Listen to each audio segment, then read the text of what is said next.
Namaskar. I Namaskar. welcome every one of you, including our guest speakers. And I want to introduce myself. As Vanna ji ne bola, I'm running my company called Ping Pong Global Limited, and we are into global trading. And very recently, we have started moving into African countries also. हम लोग काफी items में deal करते हैं, globally कर रहे हैं और हिंदुस्तान का नाम करना चाह रहे हैं बाकी देशों में. So I'm a fan and follower of Vastu and numerology. And I'm very deep into it, and this is the reason कि आज का जो हमने एक सेमिनार एक ऑर्गेनाइज करा है उसको ध्यान में रखते हुए करा है कि business should be benefited from this science. मैं जयंत पांडे कात्यायनी ज्योतिष से. मैं एक ब्रांड एस्ट्रोलॉजर हूँ. मैं ब्रांड एस्ट्रोलॉजी पे कंसल्टेंसी देता हूँ. साथ ही मैं एनर्जी वास्तु एक्सपर्ट हूँ. एनर्जी की चीजों पे मैं काम कर रहा हूँ. एनर्जी क्या है, अगर हम वास्तु करते हैं तो वास्तु में एनर्जी का कहाँ तक और क्या महत्व आता है वो हम बताना चाहेंगे. जैसे कि वास्तु आप देख रहे हैं कि दो तरह के मैं आपको फोटोज दिखा रहा हूँ. एक है पैलेस और एक है घर. जो वास्तु है ना, जो जनरल वास्तु जिसे हम वैदिक वास्तु के नाम से जानते हैं, या और भी जो सरल विधि में जो वास्तु बनाया गया बताया गया लोगों को, वो जनरल पब्लिक के लिए वास्तु बताया गया, वो वास्तु नॉर्मल वास्तु है जिसे सभी लोग फॉलो करते हैं कि अग्निकोण में किचन होना चाहिए. सबको ये पता है, अग्निकोण में लोग किचन बना देते हैं. पर मैं आपको बताता हूँ कि जितने भी विश्व के जितने राजाओं के पैलेस हैं, किसी भी पैलेस में साउथ ईस्ट में किचन नहीं है. कारण क्योंकि जो हमारी गोपनीयता है ना, हमारे शास्त्र की, वो जन जन तक नहीं पहुंच पा रही है. उसका कारण ये है, पहले का जो समय था, राजाओं का जब समय था, तो राजाओं के लिए अलग वास्तु हुआ करता था और प्रजा के लिए अलग वास्तु हुआ करता था.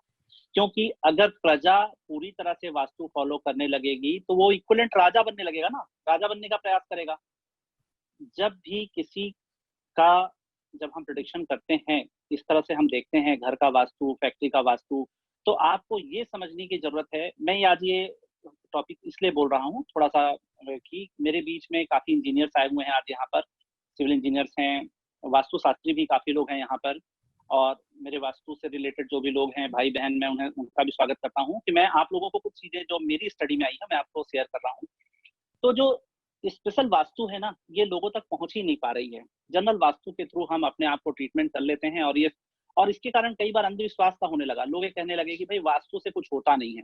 कई बार, क्योंकि देखिए मैं 34 ईयर्स से प्रैक्टिस में हूँ, 70,000 से ज्यादा मेरे क्लाइंट हैं, और करीब करीब अभी तक हम लोग 1.5 लाख से ज्यादा लोगों को ज्योतिष और वास्तु सिखा चुके हैं.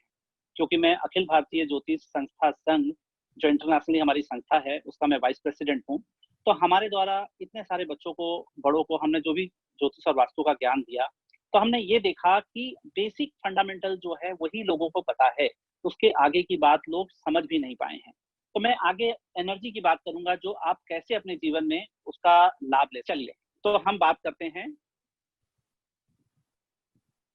पंच तत्वों की. अब पंच तत्वों का जो महत्व है ना, वास्तु में बहुत महत्व है. पंच तत्व क्या है? जैसे मैडम ने आपको बताया अभी हमारे पूरे लेक्चर में कि आपके जो सेंसर्स हैं वही पंच तत्वों का काम करते हैं. बिल्कुल, वो भी पंच तत्व हैं. पर जैसे हम अग्नि, वायु, जल, पृथ्वी, आकाश, इन तत्वों को अगर हम बैलेंस करके अगर वास्तु का ध्यान रखते हैं तो हमारा वास्तु बहुत ही हेल्पफुल हो जाता है. जैसे कि कलर आप देख रहे हैं, समय कम है, बहुत कम समय में मैं ब्रीफ में जो आपको समझा सकूंगा प्रयास करता हूँ. नेक्स्ट, इसके साथ हम ये देखते हैं, इसके शेप बने हुए हैं. अगर फायर है तो वो ट्रायंगल होना चाहिए, अर्थ है तो स्क्वायर होना चाहिए. ये जो शेप है ना, शेप और कलर, अगर इन दोनों का मिश्रण करके आप किसी के घर का वास्तु करते हैं तो आप ये समझिए कि उसको बहुत अच्छा रिजल्ट दिखाई देगा. पर सिर्फ इतने से ही वास्तु नहीं हो जाता. इसके बाद हम आगे बताते हैं कि हमें क्या जनरल चेक करना चाहिए जिसके कारण चीजों को हम और अच्छा कर सकते हैं. सबसे इंपॉर्टेंट है कि हमारे शरीर के जो चक्र है ना, ये हमारे वास्तु को चक्र से रिलेट करता है. जैसे कि आपके घर का वास्तु अगर खराब है तो आपके चक्र पर उसका क्या इफेक्ट आएगा. मैं आपको एक छोटा सा सैंपल दिखाता हूँ, एक प्रैक्टिकल दिखाता हूँ, एक छोटा सा. आइए मैं एक छोटा सा प्रैक्टिकल आपके साथ. ये मेरा एक इंस्ट्रूमेंट है. देखिए, मैं एक इंस्ट्रूमेंट दिखाता हूँ. ये एक इंस्ट्रूमेंट है, इसको रेजोनेंट फील्ड इमेज बोलते हैं. ये किसी भी चीज की फ्रीक्वेंसी को नाप सकता है. एक बंदा यहाँ खड़ा है, मैं इसकी फ्रीक्वेंसी आपको नाप के दिखाता हूँ. ये इसके आज्ञा चक्र की फ्रीक्वेंसी है. देखिए, आया कितना 500। आइए मैं आपको दिखाता हूं कि ये कैसे। तो आपने देखा ये 500 आया। अब ये 500 को हम कैसे देखते हैं कि इसका क्या नंबर आता है। चक्र तो आपने देखा, ये एक सॉफ्टवेयर है, यहाँ टच करिए पहले, 500 लिखिए, वहां स्क्रीन पे आ रहा है वो, नहीं आ रहा है जी। ओके, क्या कलर आया उसका, देखिए कलर आप देख पा रहे हैं, गोल्ड कलर आया। ये गोल्ड कलर एक्चुअली क्या है, अब मैं बता रहा हूं, इसके बाद हम आगे इसको बंद कर दीजिए। आज्ञा चक्र का कलर क्या है, देखिए आज्ञा चक्र का जो रंग है वो है इंडिगो। अब उसका कलर क्या आया, गोल्ड। तो आप समझिए कि उसका आज्ञा चक्र जो है डिस्टर्ब है। अब आज्ञा चक्र जिस व्यक्ति का डिस्टर्ब होगा वो आदमी व्यापार कैसे कर पाएगा। तो सबसे पहले हमें क्या है, उसके चक्रों को बैलेंस करना चाहिए। धन देने वाला मूलाधार चक्र होता है, राइट, और आज्ञा चक्र है आपको आपके आदेश को लोग पालन करें। तो इंपॉर्टेंट ये हो जाता है हमें कि हमें चक्रों को बैलेंस करना चाहिए, और जिसका चक्र जहां डिस्टर्ब हुआ उसके घर का वास्तु डिस्टर्ब हो गया, राइट। जैसे अगर मान लीजिए हमारा नॉर्थ की दिशा खराब हुई, तो नॉर्थ की दिशा के कारण अगर फर्क आया तो हमारी अपॉर्चुनिटी ब्लॉक हो जाती है। तो हमें क्या करना है, मैं तो अपने जो भी मेरे से मिलने आते हैं, मैं उनके चक्रास को चेक करके ही जज कर लेता हूँ कि उनके घर का कौन सा कोना खराब है। इस तरीके से हम एनर्जी वास्तु के थ्रू हम किसी को चेक कर सकते हैं कि कहाँ पर कमियां हैं और कैसे हम जान सकते हैं। अब ये कमियों के कई कारण होते हैं, जैसे कि मैं अब आगे बताता हूँ 16 दिशाओं के बारे में। आप लोग अभी तक 8 दिशाओं के बारे में सभी लोग वास्तु के बारे में जानते हैं कि 4 दिशाएं हैं, 4 और दिशाएं होती हैं। सब दिशाओं के साथ सब शब्द दिशाएं हैं, जिसमें 16 दिशाएं हैं। इन 16 दिशाओं में 32 पॉइंट्स हैं। एक एक दिशाओं में दो दो पॉइंट होते हैं। ये दो दो जो पॉइंट है हम इसे देवता कहते हैं। जो देवता जो कहते हैं कि 32 जो देवता होते हैं, 32 देवता के हर एक देवता का अपना एक पावर है। वहां अगर हमारा मुख्य द्वार है तो क्या इफेक्ट आएगा, अगर हमारी तिजोरी है तो क्या इफेक्ट आएगा, हम सोते हैं तो क्या इफेक्ट आएगा। इस तरह के 32 पॉइंट्स की एनर्जी के साथ आप वास्तु को अगर आपको रिलेट करेंगे तो आपको बहुत अच्छे रिजल्ट्स मिलेंगे। क्योंकि ये जो विद्या है, ये विद्या लोगों तक अभी पहुंची ही नहीं है। हम वैदिक विधि जो बोलते हैं ये भी वैदिक विधि है, ऐसा नहीं है कि ये कोई साइंटिफिक है या मैंने क्रिएट कर दिया। ये वैदिक विधि है। इस वैदिक विधि का किसी ने बहुत अच्छे से अध्ययन नहीं किया या बहुत इसका प्रचार नहीं हुआ, इसलिए लोगों तक ये चीज पहुंच नहीं पाई है। तो ये हम 16 दिशाओं की बात की मैंने, 32 इसके पॉइंट्स की बात की, एनर्जी की। मैं आगे बताता हूँ कि इसको एनर्जी को अगर हम बैलेंस कर लें तो हमारी काफी चीजें बैलेंस हो जाती हैं। इसके बहुत सारे एग्जांपल्स हैं, टाइम टाइम से मेरे फ्री लेक्चर्स होते हैं, वो भी मैं आपको बताते रहता हूँ। काफी लोग अटेंड भी कर चुके हैं इसमें से। तो इसके अलावा जब हमारी लाइफ में नेगेटिविटी आती है ना, तो नेगेटिविटी के कारण क्या होते हैं, जैसे कुछ साइंटिफिक रिसर्च किए गए जिसमें जमीन जो होती है, जिसमें करी लाइंस होती हैं। करी लाइंस मतलब एक साइंटिस्ट हैं, उनके नाम के आधार पर करी लाइंस बोला गया। हाँ, हार्टमैन ग्रिड जो है एक तरह के साइंटिस्ट हैं, उन्होंने रिसर्च किया। अब इनके इफेक्ट क्या है, करी लाइन जो होता है ना, जिसके घर से गुजरता है और आदमी अगर उसके ऊपर सो रहा है तो उसको न्यूरोलॉजिकल डिसऑर्डर्स या कैंसर जैसी बीमारी क्रिएट होती है। अब ये सोचे कि जाने कैसे कि ये करी लाइंस है या नहीं है। तो उसके लिए अलग अलग साइंटिफिक जो हमारे पास फार्मूले हैं, जिनके द्वारा इंस्ट्रूमेंट्स हैं, या जियोपैथी से जो लोग जुड़े हुए हैं, जियोपैथिक के इंजीनियर्स हैं जो इस पर रिसर्च कर रहे हैं, वो आपको बता सकते हैं कि किस तरह की लाइंस कहाँ से गुजर रही है, क्योंकि ये पूरी तरह साइंटिफिक है। अगर ये चीज अगर आपको मालूम पड़ जाए तो आप वास्तु को बहुत अच्छा कर सकते हैं। हार्टमैन ग्रिड जो मैंने बोला आपको, ये क्या होता है, नॉर्थ से साउथ की तरफ अगर फ्लो कर रहा है, करता है जनरली, तो ये कोल्ड लाइन होती है। अगर कोल्ड लाइन है ना, तो ये क्या करता है, वात की प्रॉब्लम देता है, गठिया वात, ऐठन, बॉडी में कोल्ड हो जाना, बॉडी का ठंडा होना, और लो ब्लड प्रेशर की तरफ। पर अगर ये ईस्ट से वेस्ट की तरफ जो लाइन चल रही है, हॉट लाइन होती है, इसमें अगर कोई सो रहा हो, अगर लेडी हो तो उसको प्रेगनेंसी की प्रॉब्लम आती है, बच्चे कंसीव करने में बहुत प्रॉब्लम आती है, ये हो नहीं पाता। तो ये तो चीजें हैं। पर साथ में जैसे हम वास्तु में मर्म पॉइंट देखते हैं कि मर्म क्या है। मर्म मतलब बॉडी का सबसे सेंसिटिव पॉइंट। अगर उस पॉइंट पे कोई सोता हो तो वो आपकी बॉडी को उसी तरह से वो डैमेज करता है। तो हम वैदिक वास्तु के साथ अगर हम मर्म पॉइंट को अगर रिसर्च करें, पढ़ें, तो हम बहुत अच्छे से डिफाइन कर पाएंगे कि हम इसे कैसे अच्छा कर सकते हैं। इसके बाद मैग्नेटिक फील्ड की बात मैं करता हूँ कि आप सभी जानते हैं कि पृथ्वी है तो मैग्नेटिक फील्ड है। अब क्या होता है, जहां जैसी परिस्थिति, जहां जैसे लोग, क्या होता है, कुछ एक शहर हमारे देश में भी आप देखेंगे, कुछ एक गांव है जहां वहां का हर घर का एक पुरुष आर्मी में है। तो क्या वो आर्मी के लिए बना हुआ है वो घर, वो गांव? वहां की मिट्टी का ऐसा असर है, वहां की जमीन का ऐसा असर है कि हर आदमी वहां चाहता है कि मुझे आर्मी में भर्ती होना है।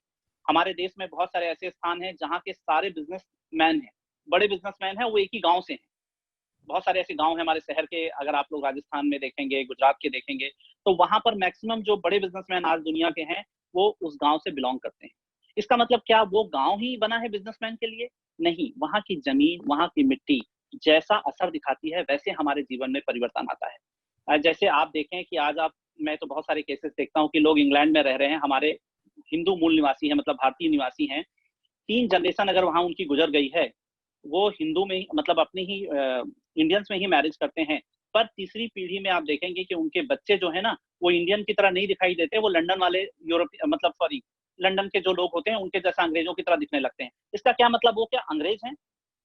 नहीं, वो उनके भौगोलिक दृष्टिकोण से वहां का सिस्टम चेंज हो जाता है, और वैसे ही उनकी प्रकृति, वैसे ही उनके शरीर का आवरण, रंग, सब कुछ बदलने लगता है। तो ये जो है ना, जमीन की परिस्थिति को जिस दिन आप समझ जाते हैं, आपको वास्तु करने में बड़ा आसानी होगा। मैं ये लाइन्स आपको दिखा रहा हूँ, देखिए जैसे हमारे ब्रेन में बहुत सारी नसें हैं, तंत्रिकाएं हैं, जैसे बह रही हैं ना, चल रही हैं, उसमें ब्लड का सर्कुलेशन होता है। इसी तरह जमीन में, पृथ्वी के अंदर भी देखिए इतनी सारी तंत्रिकाएं हैं। ये तंत्रिकाएं क्या हैं? एक प्रकार की लाइन्स हैं, क्रैक्स हैं, नेचुरल क्रैक्स हैं। अगर कई बार नेचुरल क्रैक्स में आप देखेंगे कि पानी होता है वहां, लोग वहां ड्रिल करते हैं तो पानी मिलता है। कई बार अगर वहां पर ये देखें, अगर मेटल है, कोई मेटल गड़ा हुआ है, तो मेटल का भी रेडिएशन तो आएगा ना। अगर उस रेडिएशन में, अगर वो पॉजिटिव रेडिएशन है तो आपके लिए अच्छा है, अगर नेगेटिव है तो क्या करेगा? नुकसान करेगा।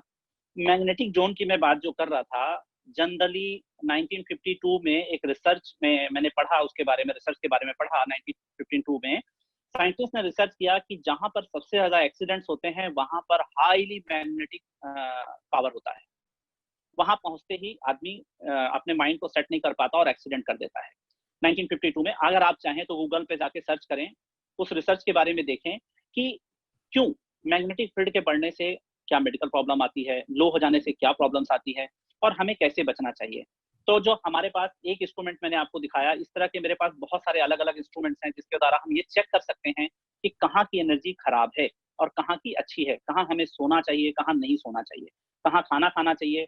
इस तरह के अगर हम प्लान कर लें, हम अपने बिजनेस के लिए, हम अपनी फैक्ट्री के लिए, तो हम अपने ग्रोथ को 10 टाइम्स बढ़ा सकते हैं। ये एनर्जी का फायदा है। जैसे मैं आपको 32 पॉइंट्स जो बताया, 32 एनर्जी के पॉइंट्स हैं, जो आप देखेंगे सराउंडिंग में, एक से लेकर के लाइन पूरी जो बाहर की जो लाइन है वो 32 पॉइंट्स हैं। वैसे 45 एरियाज हैं देवताओं के। एक घर के अंदर 45 देवताज होते हैं और हर देवताओं का अपना एक अलग इफेक्ट है। उस देवताओं के इफेक्ट के आधार पे ही हम जान सकते हैं कि हमारे लिए कौन सी जगह कितनी सुटेबल है, कितनी एनर्जी है उस जगह पे, और उस एनर्जी को हम कैसे एंजॉय कर सकते हैं। अब नेगेटिव एनर्जी होती क्या है? जनरली अगर चिड़चिड़ापन है, कैसे जाने कि आपके घर में नेगेटिव एनर्जी है? अगर आपको चिड़चिड़ापन है, निराशा आती है, निर्णय लेने में क्षमता में कमी आ रही है, कारखाने में खास करके क्या होता है, जो फैक्ट्री एरिया होता है ना, वहाँ प्रोडक्शन डिस्टर्ब होता रहता है, और प्रोडक्शन अगर हो भी जाए तो सेल रुक जाती है। बिजनेस वालों के लिए तो मैंने ये देखा है कि जिनकी कंस्ट्रक्शन का बिजनेस है, जो कंस्ट्रक्शन कर रहे हैं, कई जमीन ऐसी होती है, काम शुरू किया और फटाफट काम खत्म होता है बहुत जल्दी। कई ऐसी जगह होती हैं, आज आप देखें 15 से 20-20 साल हो चुके हैं, बंबई की बात करता हूँ, 20-20 साल से वो बिल्डिंग आज तक नहीं बनी। क्या है वहां पर? कौन सी ऐसी एनर्जी है? ऐसे बहुत सारे प्रैक्टिकल्स हैं, कभी समय रहा तो जरूर आपसे उससे शेयर करूंगा कि हमें उस जगह का क्या करना चाहिए। क्या वहां घर बनाना चाहिए? अगर हम बना भी दें तो क्या वहां रहने वाला व्यक्ति सुखी रह पाएगा? इस तरह की चीजों को हम स्टडी कर सकते हैं। देखिए, जैसे नेगेटिविटी होने के और भी कुछ लक्षण होते हैं। जैसे क्या होता है, जमीन के नीचे, मान लीजिए ये मेरे किसी क्लाइंट के यहाँ मिली हुई चीज है, मैं आपको दिखा रहा हूँ। अगर जमीन के नीचे कोई डेड बॉडी गड़ी हो, आपने 10 फीट 12 फीट खोदा और अपने घर का नींव रख दिया और काम चालू हो गया, पर अगर इसके नीचे कोई जानवर की हड्डी गड़ी रह गई, कोई डेड बॉडी गड़ी रह गई, किसी तरह हड्डी के टुकड़े या कुछ नेगेटिव चीजें रह गई, वो भी तो आपको नेगेटिव कर रहा है ना। वो चीजों पर हम ध्यान नहीं दे पाते। तो साइंटिफिक जब आप वास्तु पर जाएंगे, एनर्जी के थ्रू जाएंगे, तो आप एनर्जी के द्वारा इसे चेक कर सकते हैं कि कहाँ एनर्जी खराब है। जो मेरे साथ इस समय इंजीनियर्स मेरे मित्र जुड़े हुए हैं, मैं उनके लिए कहूंगा कि आप लोग इस चीज पर स्टडी करें। अगर मेरी कोई सहयोग की आवश्यकता है तो आप मेरे साथ जुड़े, मैं आपको जरूर सहयोग करूंगा इसको कैसे चेक किया जाता है। क्योंकि जब आप किसी का काम अच्छा करके देंगे तो आपको भी नाम और यश की प्रसिद्धि की प्राप्ति होगी। तो मैं आगे बताता हूँ। मैं जियोपैथी की बात कर रहा था, समय कम है। जियोपैथी क्या है? जमीन के नीचे जो नेचुरल क्रैक्स जो मैंने आपको बताया, तंत्रिकाएं जो बहती हैं, अगर ये पानी से रिलेटेड हो, अगर यहाँ पानी है तो क्या बिजली भी यहीं गिरती है? क्योंकि ये नेगेटिव चार्ज होता है। जब नेगेटिव चार्ज होगा तभी बिजली उसके ऊपर आके गिरती है। वीडियो था 2 मिनट का, पर मैं समय नहीं है इसलिए नहीं दिखा रहा हूँ आपको। नेक्स्ट, ये देखिए, ये जो रेडिएशन निकल रहा है देखिए जमीन से, ये नेचुरल क्रैक्स है। इसी तरह से हार्टमैन रेट या जो करी लाइंस हैं या जियोपैथिक स्ट्रेस हैं, इनकी सबकी इस तरह की एनर्जी होती है। हम इस एनर्जी के साथ अगर हम वहां सो रहे हैं, काम कर रहे हैं या ऑफिस बना के बैठे हैं, तो हमारा काम डिस्टर्ब होना ही होना है, उसे कोई रोक नहीं सकता है। मैं अभी तो ये सब्जेक्ट रहा हमारा। अभी मैं आपको कुछ छोटी सी चीज टिप्स दे देता हूँ क्योंकि समय भी कम है। आप मोबाइल का प्रयोग आप लोग भी करते हैं, मैडम ने आपको मोबाइल के नंबर के लिए बताया, बहुत ही उपयोगी रहा, मुझे भी बहुत अच्छा लगा सुन के। मोबाइल को आप जब चार्ज करते हैं ना, तो चार्ज करने की एनर्जी ठीक कर लीजिए, आपके फाइनेंस की स्थिति ठीक हो जाएगी। जैसे कि हमारे 16 दिशाओं में हम ये देखते हैं कि साउथ ईस्ट का जो एरिया होता है वो मनी के लिए होता है, मनी का फ्लो देखता है। अब मनी फ्लो के एरिया में अगर आप अपना मोबाइल चार्जिंग में लगाते हैं तो आपके बिजनेस से रिलेटेड ही आपकी बातें होंगी, बिजनेस रिलेटेड होगा, धन मिलेगा, धन की प्राप्ति होगी। अगर ये वेस्ट साउथ वेस्ट में लगा दें तो पूरा दिन सिर्फ बेकार के लोगों का फोन उठाते हैं और फ्रस्ट्रेट होते रहते हैं कि दिन भर लोग बेकार में फोन करते हैं। तो ये प्रैक्टिकल। अब ये आप कहेंगे कि मोबाइल का कैसे, मोबाइल का क्या इससे रिलेशन? देखिए, मोबाइल काम क्या करता है, हमारे डाटा को रिसीव करता है, डाटा को कैप्चर करके सेव करता है अपने पास। जो चीज एनर्जी को सेव करने और संभाल के रखने के लिए जो चीजें बनी हुई हैं, उसको आप सही जगह चार्ज करेंगे तो वो एनर्जी भी रिसीव करेगा, और जब एनर्जी रिसीव करेगा तो आपको गुड रिजल्ट भी देगा। तो जहां आप रखेंगे, नॉर्थ ईस्ट में रखेंगे तो आप भगवान की फोटो लगा लेंगे, आपके मोबाइल पे जो स्क्रीन इस वॉलपेपर जो होता है वो भगवान का होता है। जिसके अगर नॉर्थ ईस्ट में जो चार्ज करते हैं मोबाइल, उनका आप देखेंगे भगवान की फोटो लगी होती है। तो ये क्या है? ये वहां की एनर्जी को एक्सेप्ट कर रहा है। और एक छोटा सा टिप नेक्स्ट दे देता हूँ। लोग कहते हैं कि मेरा समय ठीक नहीं चलता है, मैं क्या करूं? कई बार ऐसा बहुत प्रॉब्लम आता है लोगों को। अब समय को अगर ठीक करना है तो एक बहुत अच्छा उपाय, अपने घर का जो वॉल क्लॉक है ना, उसको कहाँ लगाएं कि आपको अच्छी एनर्जी मिलने लगे। अब वॉल क्लॉक को आप क्या करिए, नॉर्थ की दिशा में लगाइए। अगर आपको अपॉर्चुनिटी चाहिए लाइफ में, आपको ग्रोथ चाहिए, आपको लगता है कि मुझे अपॉर्चुनिटी अच्छी मिलती रहे, टाइम टाइम से अवसर मिले और मैं अपने बिजनेस में ग्रो करूं, आगे बढ़ूं, तो आप अपने वॉल क्लॉक को नॉर्थ की दिशा पे लगाएं। अगर आपको लगता है कि मेरी पब्लिक रिलेशंस अच्छे हो जाएं, लोगों के साथ मेरा संबंध बढ़े, मैं समाज में अच्छी प्रतिष्ठा प्राप्त करूं, तो अपनी घड़ी को आप ईस्ट की दीवार पे लगाएं। ऐसे ही 16 दिशाओं पर अलग अलग इसके प्रभावों के साथ इसे यूज किया जा सकता है, पर मैं आपको सिर्फ 2 दिशाओं के बारे में बताया क्योंकि मुझे ब्रीफ में कुछ आपको बताने का मौका मिला है। तो इस चीज को अगर आप सही जगह पे प्लेस करते हैं तो आपके जीवन में बहुत परिवर्तन आएगा। ये मैं काफी लोगों के साथ कर चुका हूँ, अच्छे प्रैक्टिकल्स के साथ अच्छे रिजल्ट दे चुका हूँ। और अगर समय रहा तो और कभी नेक्स्ट लेक्चर का मौका मिलेगा, कभी सिद्धार्थ जी अगर फिर इनवाइट करेंगे इसी तरह, तो आप सब भी आइए, मैं भी रहूंगा और मैं कुछ जरूर आपसे बता सकूंगा, कुछ ज्ञान की और चीजें बता सकूंगा। एवं बिंदु मैडम जी, वंदना जी, जैन साहब और जितने भी सभी लोग साथी जुड़े हुए हैं, उन सबको मेरा नमस्कार। मैं भी प्रोफेशनल वास्तु या ज्योतिष से ताल्लुक नहीं रखता हूं। हमारा उत्तर प्रदेश में एक छोटा सा उद्योग है, तो मैं अपने, और 61 साल की मेरी एज है, तो बड़ा शुरू से ही बड़ा जिज्ञासा और महत्वाकांक्षी रहा हूं। मैं अपने जीवन के वो अनुभव बता रहा हूं कि ज्योतिष का, वास्तु का कर्म और किस्मत से क्या ताल्लुक है। मैं अपने अनुभव बता रहा हूं, किसी भी गुरुदेव को किसी भी चीज का या किसी भी विषय को मतलब हर्ट करने का कोई वो नहीं है। मेरे अनुभव सही भी हो सकते हैं, तो जिसको अच्छा लगे वो अडॉप्ट करे, जिसको सही नहीं लगे तो मैं उस चीज का ज्ञानी नहीं हूं तो उससे क्षमा चाहूंगा। नंबर 1 बात, जीवन में कर्म और किस्मत के अलावा कुछ है ही नहीं। कर्म हम भोग करने के लिए स्वतंत्र हैं और किस्मत के लिए हम प्रतंत्र हैं। हम जो ईश्वर ने लिख दिया हम बाध्य हैं उसको भोगने के लिए। कर्म करने के लिए हम स्वतंत्र हैं। आप मेरे घर पे आ रहे हैं, मैं आपको थोड़ी रूखी निगाह से देख सकता हूँ या आर्टिफिशियल स्माइल से भी देख सकता हूँ, वो मेरा कर्म है, मुझे उसके रिजल्ट मिलेंगे मिलेंगे। मैंने नॉर्मल स्माइल से आपको विश किया या भले ही मेरा मूड खराब है मैंने अपनी दिमागी स्माइल दी और तो उसका मुझे रिजल्ट मिलेगा। तो जीवन में कर्म और किस्मत का एक बहुत बड़ा रोल है और इस कर्म और किस्मत में वास्तु का, ज्योतिष का जो मैंने अपने जीवन में जो फायदा उठाया है, ऐसा नहीं है। मैं लगभग भारत के जितने प्रसिद्ध ज्योतिषी हैं जिनमें 2-4 लोग अभी पृथ्वी पर उनका शरीर नहीं है, वहां होंगे स्वर्ग में, जैसे नारायण दत्त श्रीमाली जी, मैं कईयों के संपर्क में रहा हूँ। आपके बॉम्बे में डॉक्टर बंसीलाल जुमानी जी से भी उनके घर पे मिला हूँ, संध्या जी से मिला हूँ। तो आदरणीय पांडे जी से कब मिला, क्यों मिला, इस विषय पर भी आऊंगा। सबसे पहले तो मैंने ये देखा है कि मैं जब कभी भी परेशानी में आया तो मैंने अपना दिखाया, मैंने कहा गुरुजी मेरी फैक्ट्री बड़ी प्रॉब्लम में आ गया, मैं तो बहुत मोटा नुकसान में आ गया। तो उन्होंने कहा अरे भाई चिंता मत कर, 6 महीने की बात है, ये तेरी फैक्ट्री बहुत दौड़ेगी, बहुत पैसा आएगा। तो मुझे लगता था यार ये खुश तो नहीं कर रहे हैं, फीस लेने के लिए तो नहीं कर रहे हैं।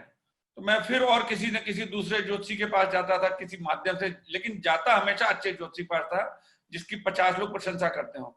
तो जब वो भी वही बात कहता था सेम, यार तुम्हारा तो जनवरी से ठीक आ रहा है और ये हो जाएगा, तुम कहाँ परेशान हो, तुम्हें तो यहाँ जाना है वहां जाना है, ये करना है वो करना है। तो अच्छे ज्योतिष की सलाह मेरे लिए जीवन में एक बहुत बड़ी एंटीबायोटिक की तरह काम किया। मेरा वो खराब समय उस मोरल सपोर्ट से हमेशा निकल गया कि 6 महीने बाद तो यार अच्छा आ रहा है, क्या फायदा रोने से, 6 महीने बाद तो अच्छा आ रहा है। 2 महीने बाद फिर मालूम पड़ा डिप्रेशन हुआ, फिर उन्हीं पंडित जी पे चला गया, उसने कहा यार अब 4 ही महीने तो रह गए।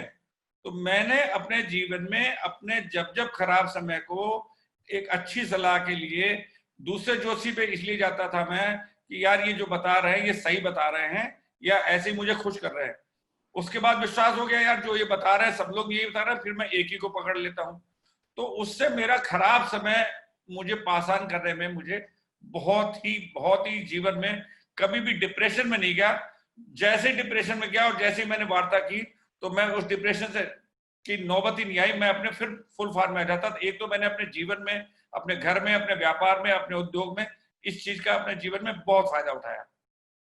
दूसरी चीज, ज्योतिष और वास्तु दोनों को कुछ भी समझ लीजिए, जब आदमी का समय बहुत अच्छा होता है तो ज्योतिष और वास्तु, अगर आपने वास्तु अडॉप्ट की है तो इस समय अगर खराब समय है तो अच्छी वास्तु आपने करा ली और आपके कर्म वास्तव में पूर्व जन्म के जो किस्मत है खराब है तो उसमें 20-25% की मेल्टिंग जरूर आएगी। यानी कि मेरा खराब समय जरूर कहीं ना कहीं हल्का होगा। कहीं पर आज कील चुभनी थी तो उसकी जगह आलपिन चुभेगी, लेकिन ब्लड तो निकलेगा ही निकलेगा। लेकिन कील और आलपिन का कितना बड़ा फर्क है, थोड़ा सा खून निकलना और एक ज्यादा खून निकलना। तो ये मैंने अनुभव पाया कि वास्तु का जब अच्छा समय आता है तो वो बिल्कुल नेशनल हाईवे की तरह, पूना लोखंडवाला की तरह रूट चलती है। आप चाहे 200 की स्पीड पे चलें, उस समय आप 18 घंटे मेहनत करिए, 20 घंटे मेहनत करिए, नींद भी अच्छी आएगी, धन भी अच्छा आएगा, सर्कुलेशन भी अच्छा रहेगा, रिश्ते भी सब अच्छे बनेंगे। और जब खराब समय होता है तो उसका जो रियल में जो खराब इम्पैक्ट है, हम अगर किसी अच्छे वास्तु विशेषज्ञ की शरण में है, हम एक अच्छे ज्योतिषी की शरण में है, तो वो हमारे को 25, 30, 35% वो खराब समय हल्का हो जाता है। वो अपने आप में बहुत बड़ी बात होती है। अब मसलन अच्छे ज्योतिष की क्या पहचान है? एक तो आज की तारीख में देखिए, मतलब हर चीज में, चाहे वो डॉक्टर हो, आप डॉक्टर को ले लीजिए, मैं ज्योतिष की जगह तुलना डॉक्टर से कर रहा हूँ। डॉक्टर भी इलाज करता है, जान बचाता है, लेकिन फीस लेता है। फीस क्योंकि उसकी आजीविका है, वो फीस नहीं लेगा खाएगा क्या? इसी तरह से डॉक्टर, मेरे को शुगर भी है, मुझे क्रेटिनिन भी है, मुझे ब्लड प्रेशर भी है, मान लिया मेरे को 7 तरह की बीमारियां हैं, मल्टीपल बीमारियां हैं, तो मैं किसी बहुत बड़े अमरीश मित्तल या किसी अच्छे फिजिशियन पे जाऊंगा जो मेरे को ये भी देखे कि यार इस दवा से शुगर तो ठीक हो जाएगी, ऐसा नहीं क्रेटिनिन बढ़ जाएगा, क्रेटिनिन ठीक हो जाएगी, ऐसा नहीं कोलेस्ट्रॉल बढ़ जाएगा। इसी तरह से आप जैसे किसी के पास जाते हैं, सर नग बता दीजिए, बोले पुखराज पहन लो। अब उसको मालूम है पुखराज पहनने से क्या फायदा होगा या नीलम पहनने से क्या फायदा होगा, लेकिन इसकी कुंडली में टोटल क्या है, नुकसान क्या होगा। तो एक जैसे क्रोनिक डिजीज होती है, ऐसे ही एक नग वगैरह पहनने के लिए किसी इतने अच्छे ज्योतिषी की शरण हो जो हर चीज का संज्ञान रखता हो, हर चीज का जानकार हो और उस कॉम्बिनेशन को बता सके। कई बार ऐसा भी होता है कि यार एक नग छोड़ो, इससे थोड़ा नुकसान तो होगा, लेकिन दूसरे नग से 80% फायदा होगा और 20% नुकसान होगा, तो हम टोटल 60% फिर भी गेनर में रहे। ये सब चीज वही बता सकता है जिस तरह से कोई अच्छा स्वास्थ्य का डॉक्टर हो और अच्छे स्वास्थ्य का ज्योतिषी हो। और मैं एक घटना जरूर बताऊंगा पांडे जी के बारे में। मैं पांडे जी की शक्तियों को प्रणाम करता हूं, इनके चरणों में। मैं 2015 में एक बहुत बड़ी परेशानी में फंस गया था। तो कोई गलत परेशानी नहीं थी कि कहीं कोई ये ना सोचे कि उद्योगपति हैं, कहीं कोई नीरव वीरव मोदी टाइप होंगे। मतलब मेरा इनकम टैक्स की रेट पड़ गई थी बहुत बड़ी। तो मैं गुरुजी के सामने फोन पे रोने लगा था और इस समय मैं अपने ऑफिस में बैठा हुआ हूँ। मेरा उद्देश्य ना तो किसी एस्ट्रोलॉजर को उठाने का है और ना मेरे करने से कोई उठ जाएगा। सबके अपने अपने कर्म है और अपनी अपनी डेस्टिनी है। तो जब मैं रोया था कि मैं गुरुजी मैं बच तो जाऊंगा, ये हो गया वो हो गया 3 दिन तक तो मैं खुद बड़ा परेशान था। आप विश्वास मानिए, मैं अपनी रोजी कुर्सी बैठा हूँ, चौथे दिन से फिक्स टाइम था शाम को 7 बजे पांडे जी का मेरे पास डेली फोन आता था। आज क्या हुआ, आज झंडे वाला गए थे, कल इतने बजे जाना, कल की छुट्टी ले लो, परसों जाना। और जेब में एक गुरुजी की इजाजत है तो मैं बता रहा हूँ, एक छोटी सी फूल की पत्ती दी थी। इन्होंने कहा तुम फ्रंट की जेब में रख के जाना और तुम खुल के बिंदास बात करना। मैं मृत्यु के समय तक वो जो मेरे को मार्गदर्शन मिला और जो मुझे साथ में साथ मोरल सपोर्ट भी मिली, वो मैं नहीं भूल सकता। उसके पीछे पंडित जी का ना तो ये इच्छा थी कि मेरे को ये कुछ बैंक अकाउंट में पैसे डाल दें, कुछ भी नहीं था, केवल मेरा एक हृदय का सत्कार था। ऐसे ही आप लोग किसी भी ज्योतिषी को रखिए, पांडे जी को रखें, किसी को भी रखें, वो विद्वान होना चाहिए, उसका आचरण घर में बहू बेटियों के साथ बैठने वाला होना चाहिए, उसके बाद आपकी आस्था उसमें पूरी होनी चाहिए। मेरा आज तक उसके विषय में मेरे को 6 महीने तक रोज शाम को फोन करते थे, अपने फोन के पैसे से, अपने खर्चे से, अपना टाइम वेस्ट करते थे। मुझे इतना मार्गदर्शन दिया है बिना किसी लालच के, मैं उस चीज के लिए हमेशा ऋणी हूं। और आज भी जब उन्होंने हफ्ते भर पहले कहा था, ये तो बड़ी छोटी सी चीज है, मैं उनके एक आदेश में मैं बहुत लोगों के पास गया हूं, लेकिन मुझे किसी एस्ट्रोलॉजर पे इतनी आत्मीयता, इतनी सात्विक प्रवृत्ति कि जो घर में बहू बेटियों के साथ भी अगर बैठा हो, 4 घंटे डिस्कस कर रहा हो, तो मन में कोई गलत विचार नहीं आए, भाई क्या 4 घंटे से विचार चल रहा है। इस लाइन में भी अगर किसी आदमी को आपकी कमजोरी, जैसे डॉक्टर को मालूम पड़ जाता है पोस्टमार्टम रिपोर्ट देख के, उसी तरह से ज्योतिष को भी मालूम पड़ जाता है कि भाई इसकी क्या कमजोरियां, उस कमजोरियों का कभी कोई फायदा ना उठाए। तो इन सब चीजों के लिए मेरा सिर्फ इतना ही कहना है कि पांडे जी के बारे में मैंने बताया, ज्यादा बताऊंगा तो थोड़ा सा ये होगा कि मार्केटिंग कर रहे हैं। वो बॉम्बे में आते रहते हैं और इनकी उम्र भी लगभग मेरे से 20 साल कम होगी, लेकिन मैंने ये बोले आप पैर में छुआ करें। मैंने कहा मैं गुरुजी आपके चरणों में, आपके पास जो शक्तियां उनको प्रणाम कर रहा हूँ। और ये शायद सबको बताते नहीं है, क्योंकि पता नहीं ये मौका दोबारा कभी मिलेगा कि नहीं मिलेगा। ये ज्योतिष वास्तु के अलावा पांडे जी के पास कुछ एक विशेष माँ की सिद्धि है, माँ की कृपा है। क्योंकि मैं इनसे पूछता था आप कैसे मेरे को बता रहे हो कि कल इतने बजे जाना, इतने बजे नहीं जाना, उसका मैंने बड़ा अनुभव किया है। और इस समय बोलते समय भी मैंने इनकी 5 जो शक्तियां हैं उनके माध्यम से माँ की शक्तियों के चरणों में प्रणाम करके बोला है। तो ज्योतिष एक तो बहुत बड़ा एंटीबायोटिक का काम करता है। और आपने अच्छे नग पहन लिए। मैंने कई बार पांडे जी से कहा कि आप जयपुर जाते हैं मेरे लिए नग ला दीजिए, नग ला दीजिए, कभी नहीं लाए। बोले इस दुकान का ये एड्रेस है, वहां चले जाओ, वरना जनरली आप किसी ज्योतिषी से कहिए नग, वो एक कहेगा तो 2 ले आएंगे। ठीक है, ग्रीडी होना चाहिए, मैं भी चाहता हूँ मुकेश अंबानी बन जाऊं, लेकिन मेरी सोच हेल्दी होनी चाहिए कि मुझे अमीर बनना है, लेकिन प्रॉपर चैनल से बनना है। और ईश्वर की कृपा से कर्म अगर आप बहुत अच्छे करेंगे और सत्य करेंगे, तो ज्योतिषी भी आपके लिए एक भगवान का छोटा सा रूप बन के आ जाएगा। मेरे कर्म अगर खराब होंगे और आप कितनी बढ़िया वास्तु भी बनवा लीजिए, तो ये भ्रम जीवन से निकाल दीजिए कि बहुत कुछ अच्छा होने वाला है। मैं अपना अनुभव बता रहा हूं कि कर्म और किस्मत का जो गुरुजी ने अपना नाम रखा है, उसके पीछे ये भी है कि किस्मत तो मेरी पूर्व जन्म की डेस्टिनी है। अब मेरे भाग्य में 10,000 करोड़ का मालिक भाग में लिखा हुआ है, मैं 10,000 करोड़ की फैक्ट्री चलाऊं या ड्रग का काम करूं, स्मगलिंग करूं या मैं किडनैपिंग करूं, ये कर्म है, ये मेरे हाथ में। मेरे को तो भोग ईश्वर ने लिखा भोगना ही भोगना है। तो लेकिन मैं किस कर्म के माध्यम से भोग रहा हूँ, कितना स्ट्रगल से भोग रहा हूँ। लाइफ में मोर स्ट्रगल मोर सक्सेस। जो बहुत से बार लोग बाग स्ट्रगल को समझ लेते हैं कि गुरुजी बड़ा स्ट्रगल करना पड़ रहा है, बड़ा परेशानी हो रही है। तो कर्म और किस्मत में जीवन में देख लीजिए, जिसने जितना ज्यादा स्ट्रगल किया है उसकी उतनी ही सक्सेस है। इसके अलावा गुरुजी एंटीबायोटिक वाली बात हो गई, और एक अच्छे ज्योतिष के समय नगों का जीवन में बहुत बड़ा महत्व है। वास्तु का मैंने बताया कि जब ग्रह अच्छे होते हैं तो वो वास्तु आपके ग्रह को 4 टाइम्स कर देती है, आपको हाईवे पे ले आती है। और जिस समय खराब समय होता है तो उस समय अगर आपने 6 सीढ़ी से गिरना है तो आप 2 ही सीढ़ी से गिरेंगे। ऐसा मेरा अनुभव है। इन्हीं सब बातों के साथ मैं गुरुजी के चरणों में प्रणाम, उनकी शक्तियों को प्रणाम, और आप सभी को प्रणाम। और बिंदु जी ने इतने अच्छे से समझाया न्यूमरोलॉजी के लिए। मैं 3-4 बार संध्या जी के भी घर गया, तो बंसीलाल जुमानी जी के भी घर गया, तो लेकिन कभी भी इतनी व्यवहारिक भाषा में मैंने कभी नहीं सुना। मुझे अच्छा लगा। और आप सबसे, क्योंकि आप लोग किसी न किसी शक्तियों से जुड़े हुए हैं, तो मुझे आशीर्वाद दीजिए और प्रणाम। आपका बहुत बहुत धन्यवाद। आप आए, बहुत अच्छा लगा आपको सुनकर, हम सबको बड़ी खुशी हुई। धन्यवाद आपका। देखिए क्या होता है, मैंने तत्वों की बात जैसे की कि दिशाओं, 16 दिशाओं की बात हमने की और तत्वों की बात की। अब जिस जगह पे वो टॉयलेट बना है, वो जगह क्या टॉयलेट के लिए सही है? पहली चीज तो ये है। अगर सही है तो कोई प्रॉब्लम नहीं है। अगर वो गलत है तो वो कौन से तत्व की जगह को प्रेजेंट करता है? क्या आपके वो मनी वाले एरिया में आ गया है तो मनी ब्लॉक कर देगा पूरी तरह से। अगर मैं एक एग्जांपल लेता हूँ कि साउथ ईस्ट में अगर टॉयलेट बना है, और साउथ ईस्ट में अगर टॉयलेट किसी के बना है, तो वो आदमी कितना भी मेहनत कर ले, उसके पैसे मार्केट में फंसे ही रहेंगे। वो पेपर में भले दिखता रहेगा कि मेरी इनकम 200 करोड़ हुई इस साल में, परंतु उसके बैंक अकाउंट में 2 करोड़ भी नहीं रहेंगे। ये कंडीशन आती है साउथ ईस्ट में किसी के टॉयलेट बन जाए। मैं उसका सोल्यूशन बताता हूँ, क्योंकि हमारे बीच व्यापारी भी हैं जिनको बिजनेस में सभी लोग लगे हुए हैं। तो अगर साउथ ईस्ट में ऐसी कंडीशन बन जाए तो आपको क्या करना है?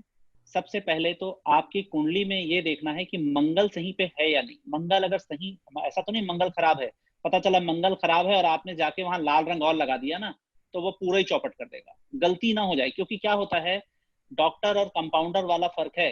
अगर आपने दर्द बोला तो मेडिकल वाला भी आपको एक गोली दे देता है, ये खा लो जी। और जब आप एक्सपर्ट डॉक्टर के पास जाते हो तो वो बताता है कि ये गोली खाने से आपका क्या रिएक्शन होगा। तो क्या करना है, हमें ये देखने की जरूरत है कि साउथ ईस्ट अगर खराब हो रहा है तो किस कारण से हो रहा है। वो जो साउथ ईस्ट, जिसे आप सिर्फ साउथ ईस्ट कहते हैं, वहां पर ईस्ट साउथ ईस्ट भी होता है, साउथ ईस्ट भी होता है और साउथ साउथ ईस्ट भी होता है। 3 पोर्शन होते हैं। जो सिंपल साउथ ईस्ट होता है, ईस्ट साउथ ईस्ट होता है, वो दिए के समान अग्नि के लिए माना गया है, दिए जैसी अग्नि जलाने के लिए। साउथ ईस्ट जो है खाना पकाने योग्य है। और साउथ साउथ ईस्ट जो हाई अग्नि है, जो प्लांट में लगने वाली अग्नि होती है, वो साउथ साउथ ईस्ट में यूज की जाती है, जब वो मैन्युफैक्चरिंग के काम आता है।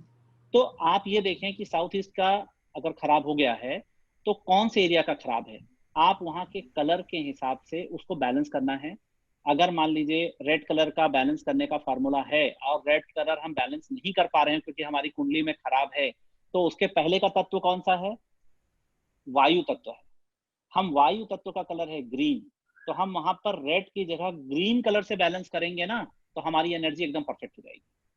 क्योंकि ये जरूर समझना जरूरी है, क्योंकि कई बार क्या होता है, हमारे जनरल वास्तुशास्त्री ये बोल देते हैं कि जी अग्नि कोण है, यहाँ लाल बल्ब लगा दे।